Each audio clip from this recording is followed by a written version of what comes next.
Majestic circle ನಲ್ಲಿ ಇಬ್ರು ಸಬ್ ಇನ್ಸ್ಪೆಕ್ಟರ್ಗೆ ಬುಡ ಹೊಡೆದಾಗಿದೆ. ಇಬ್ರು ಅಂತ ಬರಬೇಡ್ರಿ, 12 ಜನ ಅಂತಲೇ ಆಗ್ತದೆ.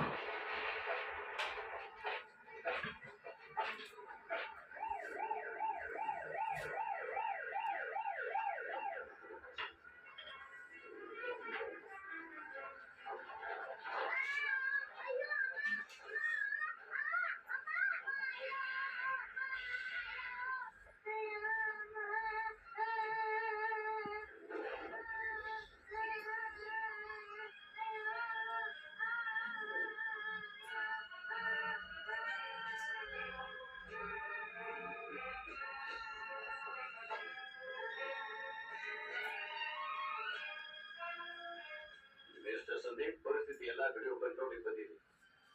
ನೀವೇನು ಗಾಬರಿ ಪಡಬೇಡಿ, ಸಮಾಧಾನ ಮಾಡಿ.